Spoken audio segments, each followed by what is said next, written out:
오늘은 희생의 터 위에, 이런 말씀의 제목으로 은혜를 나누고자 합니다. 어제는 이 땅에 6.25 전쟁이 일어난 지 66년이 되는 날이었습니다. 한국 전쟁, 6.25 전쟁으로 인해서 우리는 남과 북으로 갈라지게 되었습니다. 전쟁으로 인해서 죽은 사람이 얼마나 많은지, 국군이 14만 명, 유엔군이 4만 명, 또 중공군이 15만 명, 북한군은요 52만 명이 죽었습니다. 민간인도 남북 합해서 65만 명 죽었습니다. 그렇게 해서 150만 명이 넘는 많은 분들이 죽고, 또 100만 명 가까운 사람들이 실종이 되고, 360만 명이 부상을 당하게 되고, 20만 명의 전쟁 미망인과 또 10만 명의 전쟁 고아를 양산하고 1000만 이산 가족을 만들었습니다. 80%의 산업시설, 공공시설, 교통시설이 다 파기가 되고, 정부 건물은 4분의 3이 다 파기가 되고, 전국에 있는 가옥들의 절반 이상이 다 파괴되고 무너졌습니다. 온 나라가 폐허가 되고, 전 세계에서 가장 가난하고 불쌍하고 비참한 그런 나라가 우리 대한민국이었습니다.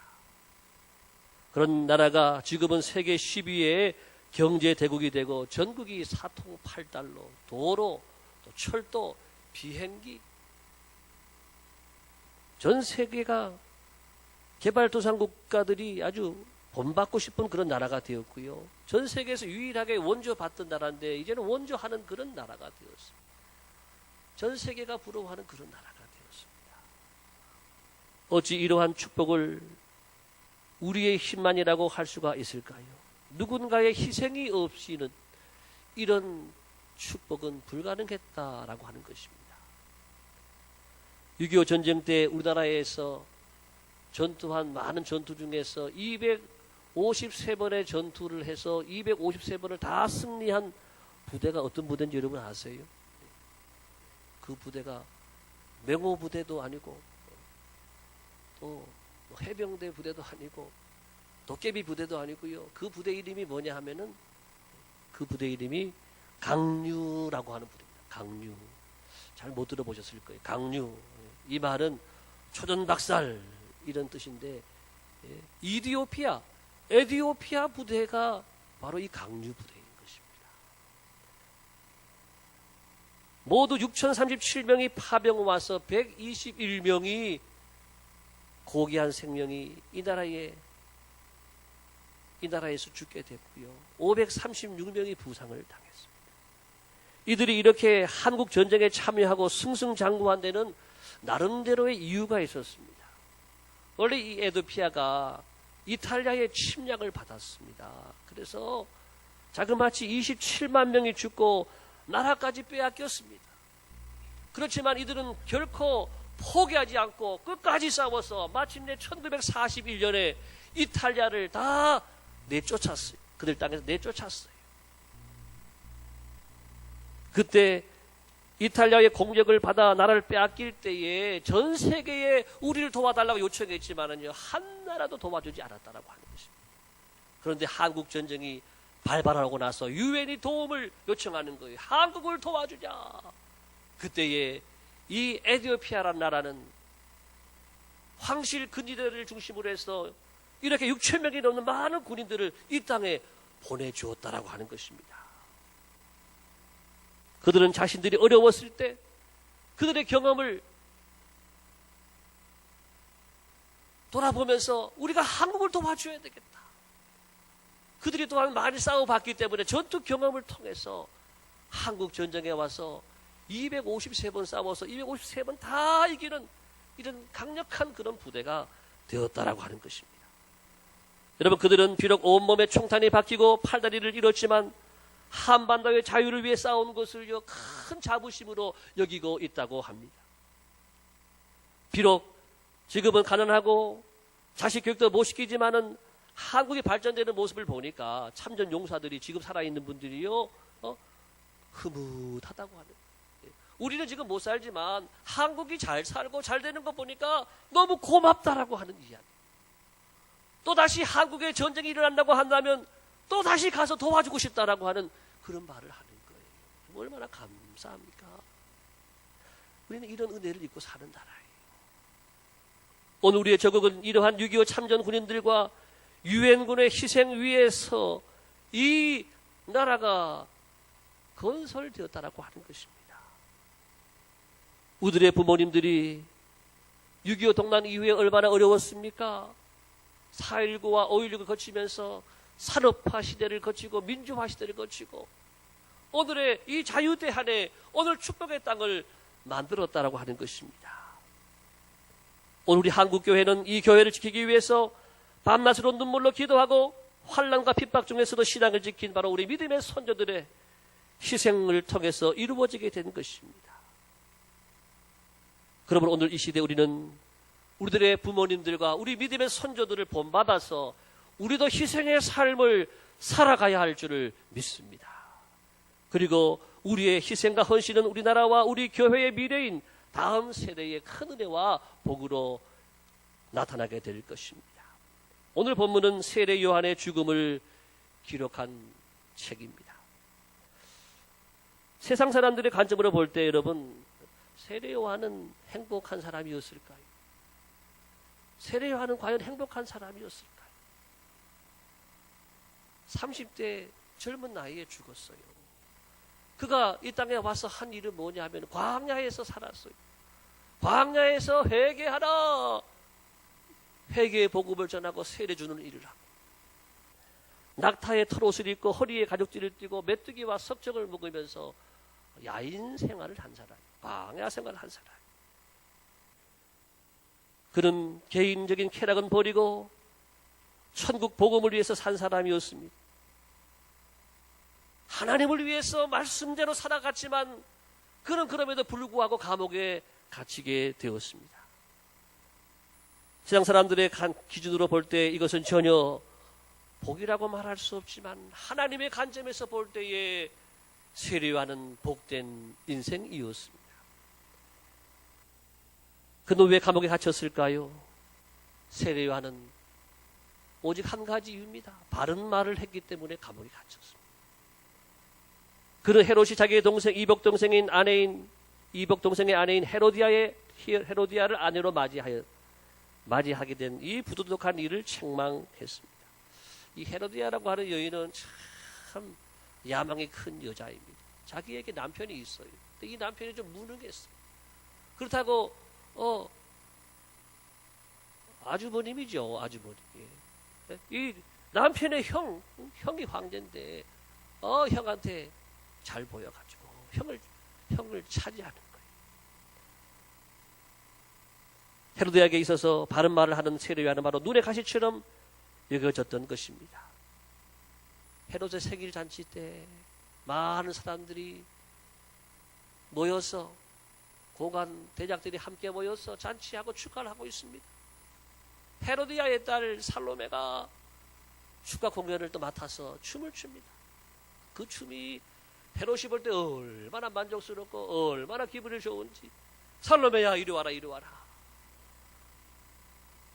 폐하 만족하셨습니까? 아, 너 너무 춤을 잘 추는구나.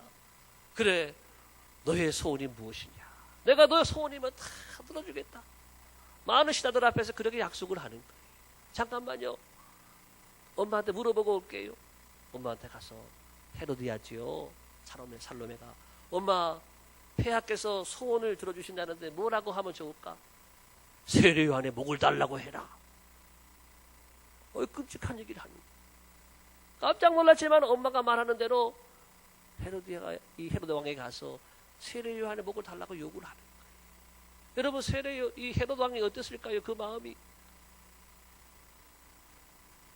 고민에 빠졌습니다. 그렇지만은 딸에게 한 자기의 맹세와 주위에 있는 사람들의 눈 때문에 그것을 거절하기가 어려웠어요.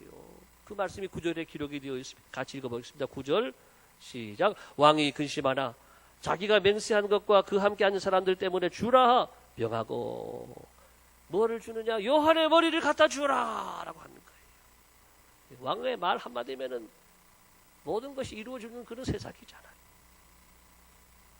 우리들은 때로 자기 의사와는 상관없이 말하는 경우가 있습니다. 헤로당 역시 자신에게 회개하라고 외치는 세례 요한이 좋을 리가 없지요. 미울 수밖에 없죠. 그렇다고 해서 이 헤로드 왕이 세례 요한을 죽여야 되겠다라고 그런 마음을 가지진 않았다라고 하는 것입니다. 그런데 왜 죽이게 됐어요? 사람들의 말 때문에. 오늘 말씀 보니까 함께 앉은 사람들 때문에 내가 한 말이 있고 그분들이 보고 있거든요. 여러분, 우리의 판단과 결정은 사람들 때문에가 아니라 예수님 때문에가 되어야 될 줄로 믿습니다. 사람들 때문에 예수님을 부인하고 사람들 때문에 믿음을 부인하고 그래서는 안 되겠지요. 우리는 미운 사람들도 예수님 때문에 용서하고 하기 싫은 것도 예수님 때문에 하고 환난과 핍박이 당하와도 예수님 때문에 참고 견디고 이겨내는 예수님 때문에 신앙이 여러분에게 세워지게 되기를 예수님의 이름으로 축복합니다. 여러분, 복은 개인이 잘 되는 것이라는 세상의 사고로 볼 때 세례 요한의 죽음은 얼마나 억울한 죽음입니까? 그는 과연 무슨 죽을 만한 행동을 하기라도 했단 말입니까? 그는 바른 말만 했을 뿐입니다. 세상적으로 볼 때 그에게 죄가 있다면 오히려 자신을 돌보지 않은 채 절제하면서 회개를 외친 것밖에 없다라고 하는 것입니다. 여러분, 그렇다면 그는 하나님께 항의할 수도 있을 거예요. 하나님, 어떻게 제가 하나님의 회개의 복음을 전파했는데 이러한 저를 이렇게 비참하게 죽게 할 수가 있습니까? 여러분, 그렇지만 세례 요한은 그렇게 하지 않았습니다. 여러분, 세례 요한의 이러한 일들을 우리가 어떻게 이해를 해야 할까요? 여러분은 TV에서든지 연주홀에서든지 오케스트라의 연주를 종종 보게 됩니다. 거기에는 여러 가지 악기가 등장하지요. 이 건반악기, 피아노를 기본으로 해서 이 바이올린이나 첼로, 그 다음에 더블 베이스 뭐 이런 것들은 뭐라 그러죠? 이 줄로 된 것을 현악기라 그래요. 그리고 불어서 소리 나는 것은 관악기라 그럽니다. 트럼펫, 플룻, 오보에, 클라리넷 이런 것은 관악기라고 하죠. 그런가 하면 때려서 소리가 나는 것은 뻥, 심벌도 있고 뭐 드럼 이런 때리는 소리 나는 거 있죠. 타악기라고 말하죠. 이렇게 각각의 소리가 어우러져서 울림으로써 조화를 이루게 되는 것입니다. 그래서 우리가 이 교향악단 이렇게 말합니다. 서로 함께해서 어울려서 소리가 나는 이런 이 악단을 교향악단이라고 말합니다. 오케스트라는 여러분 혼자만의 소리를 내는 것이 아닙니다. 다른 단원들과 조화를 이룰 때에 비로소 오케스트라가 되는 거예요. 교회도 마찬가지입니다. 교회는 각 사람마다 다 출신 지역도 다르고 성격, 성품도 다르고 믿음의 정도도 다르고 사는 수준도 학력도 다 달라요. 이 모든 사람들이 그렇지만 오직 예수 안에서 우리가 하나가 되어서 한 목소리를 내고 조화를 이루는 것, 이것이 바로 교회인 줄을 믿습니다. 교회의 역할은 무엇입니까? 그것은 하나님께서 베푸신 은혜를 찬양하는 거예요. 우리 교회는 하나님을 찬양하는 것이. 오케스트라로 비유하자면 작곡자의 의도를 따라서 음악을 잘 연주하는 것입니다. 작곡자이신 하나님께서는 교회에게 바로 성경이라고 하는 악보를 주셨어요. 교회는 바로 이 성경이라고 하는 악보를 연주하는 곳이, 이 성경 말씀을 잘 깨닫고 살아갈 수 있도록 하셨습니다. 그리고 이렇게 악보를 주신 하나님은 다시 관중으로 우리 중에서 우리 예배를 다 보고 계시는 것입니다. 교회는 하나의 오케스트라와 같습니다. 각자에게 주어진 은사를 따라서 서로 조화를 이루면서 하나님의 은혜를 찬양하는 것입니다. 교회 구성원 모두는요, 우리에게 있는 역할이 다 있다라고 하는 것입니다. 어떤 사람에게는 목회자처럼 지휘자의 역할을 주셨고, 어떤 사람에게는 건반악기, 또는 어떤 사람에게는 현악기, 어떤 사람에게는 타악기 등을 연주하는 각각의 은사를 주셨다라고 하는 것입니다. 작곡자이며 동시에 관중이신 하나님 편에서 볼 때 우리 모두가 오케스트라 단원으로서 다 역할이 있다라고 하는 것입니다. 누구나 하나님의 의도에 따라서 서로 돌아보면서 조화를 이루는 역할을 감당해야 하는 것이 바로 우리 교회의 구성원이고, 그것이 곧 하나님께 영광 돌리는 길이다라고 하는 것입니다. 여러분, 음악을 연주할 때 오케스트라 지휘자가, 저도 대학원에서 합창지휘를 전공을 했어요. 이 지휘자가 자기 마음대로 하는 게 아니에요. 악보에 보게 되면은요, 이 악상 기호라고 있어요. 이 악상 기호대로 지휘를 하게 되는 거예요. 샘여름에 있어서 세게 할 때가 있어요. 포르테라고 하죠. 포르테의 반대 여리게 할 때는 피아노로 작게, 또 피아노 C면은 더 작게, 또 피아노 C시면 더 작게 이렇게 여리게 하라고 하는 거지.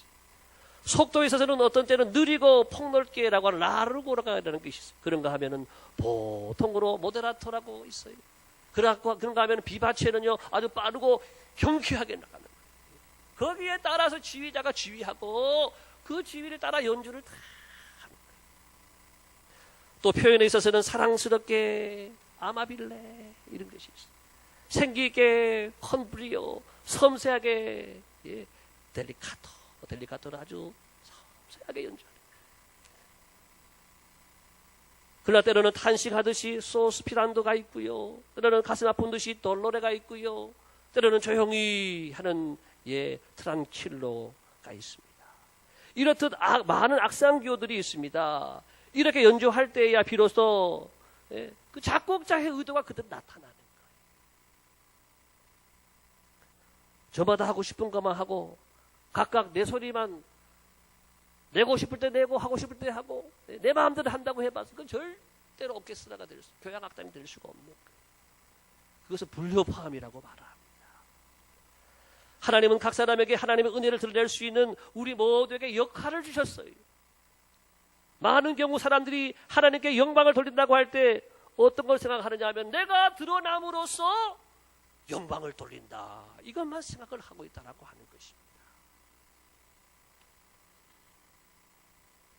여러분, 악상 기호를 보게 되면은 즐겁고 쾌활한 부분은 내가 하려고 하고, 가슴 아픈 듯이 해야 하는 분은 그런 부분은 내가 안 하려고 하고, 나 혼자만 소리 크고 화려하게 나타나는 데만 하려고 그러고, 조용하게 밑에 받쳐주는 역할은 안 하려고 하고. 오늘 우리가 드럼하고 베이스 기타가 있지만은요, 베이스 기타가 밑에서 잘 받쳐줘야 드럼도 더 좋은 드럼 소리가 되고 더 화려한 소리를 만들 수가 있는 거예요. 누군가의 희생이 있어야 된다라고 하는 거예요.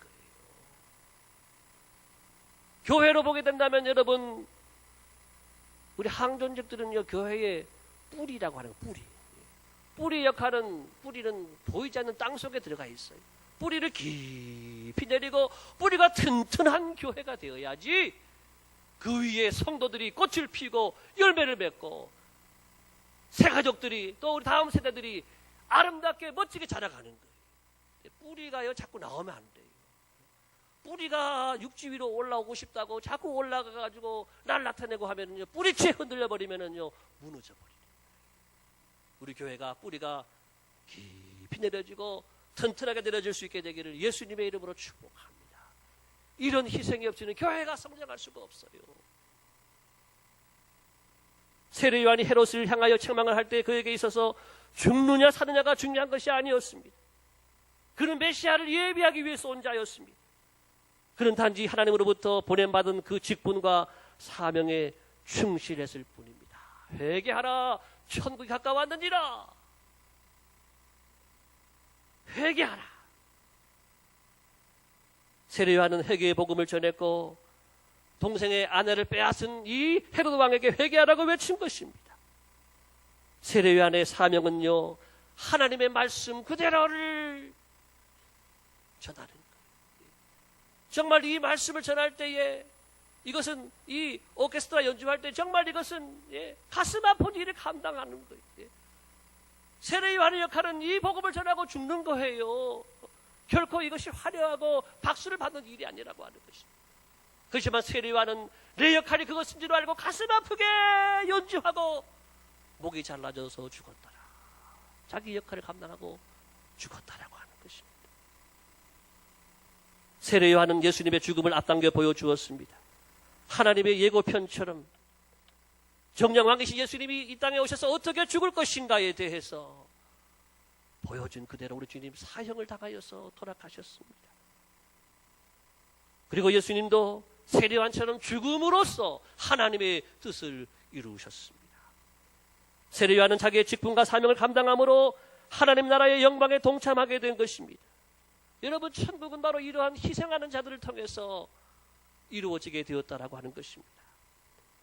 복음이 우리에게 전해지기까지 먼저 여러분 주님의 희생이 있었습니다. 또 먼저 믿은 많은 분들의 희생과 눈물,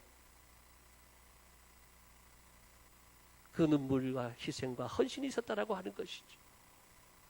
오늘 광주 동산교회가 여기까지 오기까지 많은 성도들의 피와 땀과 눈물과 희생이 있었기에 오늘 우리 교회가 여기까지 왔습니다. 이런 희생의 터 위에 오늘 우리가 있음을 여러분 잊지 말아야 합니다. 그러므로 우리의 삶은 십자가의 의미를 드러내는 희생의 삶을 살아가는 것이라고 하는 것입니다.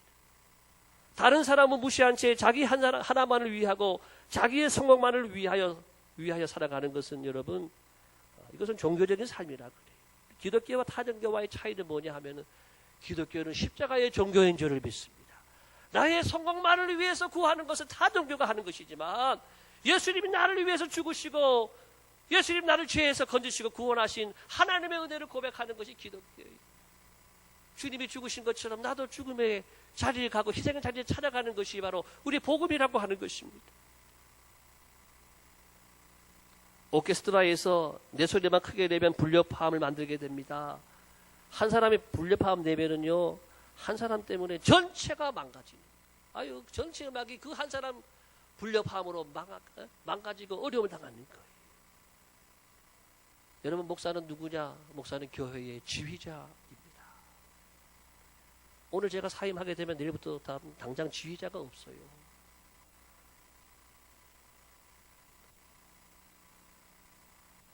지휘자가 있을 때하고 없을 때의 차이가 여러분 경험이 되어질 것입니다.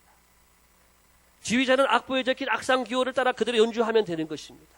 불협화음 나는 소리가 나면 지적하고 고쳐주는 소리를 감당하는 것입니다. 그리고 전체를 좋은 소리를 만들어내는 것입니다. 그런데 관악기를 하는 사람이 지휘자가 틀렸다고 지휘를 하려고 하면 됩니까? 건반악기 한 사람이 내가 주요음을 내니까 나를 따라와라 그러면 됩니까? 그럼 음악이 엉망이 되는 것이에요. 오케스트라에게는 지휘자에게 맡겨야지 좋은 음악을 연주할 수 있는 것처럼 교회는요, 목사에게 맞춰야 돼요. 교회는요, 목사에게 맞춰야 되는 거예요. 약은 약사에게 그렇잖아요.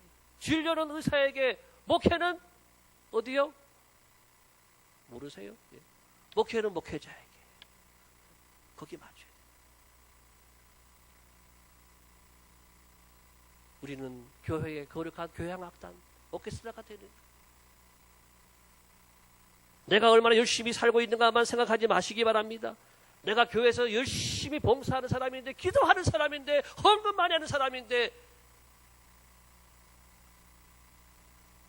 아무리 열심히 달려가도 그 길이 희생이 없는 길이고 하나님이 원하시지 않는 길이라고 한다면 잘못 가고 있는 거예요. 하나님이 원하시는 방향이 아니라면 아무리 빨리 가도 오히려 손해라는 사실을 알아야 하는 것입니다. 바리새인들은 열심히 있었습니다.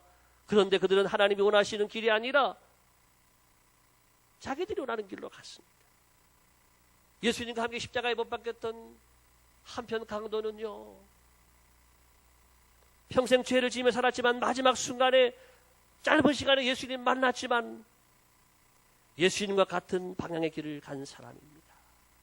여러분, 중요한 것은 우리에게 주어진 역할을 따라서 딴 길을 가는 것이 아니라, 내가 가고 싶은 길을 가는 것이 아니라 하나님이 원하시는 희생의 길로 가야 하는 것입니다. 사랑하는 성도 여러분, 내가 죽어야 공동체가 삽니다. 내가 하고 싶은 말 다 하는 것이 교회가 아니에요. 내가 살아가지고 있어서는 어떤 가정도 어떤 공동체도 설 수가 없어요. 누군가 죽는 사람이 있을 때에 평화로운 공동체가 세워지는 거예요. 아생즉 교회사, 아사즉 교회생, 이런 말이 있어요. 물론 목회자들에게 많이 하는 말이기도 하지만 저는 목회자뿐 아니라 우리 모두가 이래야 된다고 봐요. 내가 살면 교회가 죽고 내가 죽으면 교회는 산다. 우리 모두가 교회를 위해서 희생하고 죽어지는 자리에 가야 교회가 산다라고 하는 것입니다. 갈라디아서 2장 20절을 같이 읽어보겠습니다. 시작. 내가 그리스도와 함께 십자가에 못 박혔나니 그런 적 이제는 내가 사는 것이 아니요 오직 내 안에 그리스도께서 사시는 것이라. 이제 내가 육체 가운데 사는 것은 나를 사랑하사 나를 위하여 자기 자신을 버리신 하나님의 아들을 믿는 믿음 안에서 사는 것이라. 여러분, 우리는 예수님이 십자가에 달려 들어가실 때 우리의 정과 욕심이 함께 십자가에 못 박혔습니다. 우리는 이미 죽었어요. 우리의 정과 욕심은 다 죽었는데 우리는 우리의 감정과 우리의 욕심이, 우리의 정력이 살아서 역사하고 있지는 않습니다. 사도 바울 로마서 7장에서 이렇게 말합니다. 다 같이 시작. 오호라 나는 곤고한 사람이로다. 이 사망의 몸에서 누가 나를 건져내랴. 예, 여러분 그렇습니다. 사도 바울 같은 사람도 오호라 나는 곤고한 사람이라고, 누가 이 사망의 몸에서 나를 건져낼 것이냐고 말하고 있습니다. 하물며 우리들이 오죽하겠습니다. 로마서 7장 19절 20절 다 같이 시작. 내가 원하는 바 선은 행하지 아니하고 도리어 원하지 않는 바 악을 행하는도다. 만일 제가 읽겠습니다. 원하지 않는 그것을 하면,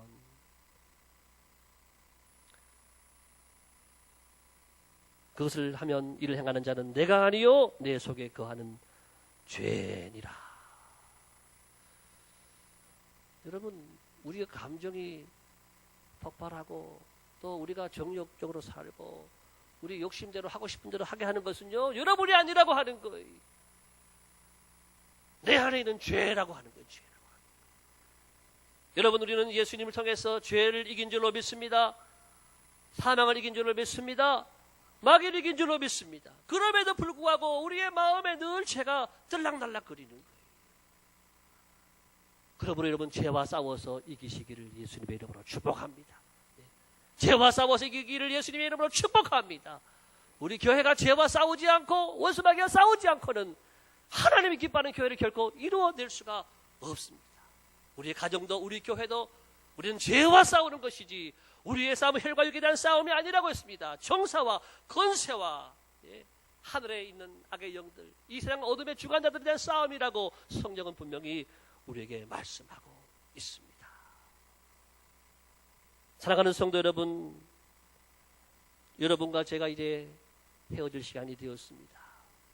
제가 2년 2개월 동안 여러분들로 인해서 너무 감사했습니다. 여러분들 때문에 너무 자랑스러웠어요. 동산교회를 가는 곳마다 자랑했습니다. 너무 행복했습니다. 마음껏 목회하도록 저를 도와주신 우리 부교육자들과 장로님들과 여러분 모두에게 감사를 드립니다. 제가 떠나는 것은 교회를 세우기 위함입니다. 저의 역할을 여기까지로 하나님께서 주셨다고 저는 믿고 저의 연주를 이제 끝내고 저는 물러서려고 합니다. 희생의 터 위에 오늘 우리 교회가 있음을 기억하고 이제는 여러분들의 희생과 헌신을 통해서 다시 우리 교회가 일어나고 다음 세대를 위해서 더 좋은 교회로 준비가 되고 이 광주 지역에 죽어가는 수많은 영혼들을 하나님께로 인도할 수 있는 복음의 큰 나무가 되어지기를 예수님의 이름으로 축복합니다. 기도하겠습니다.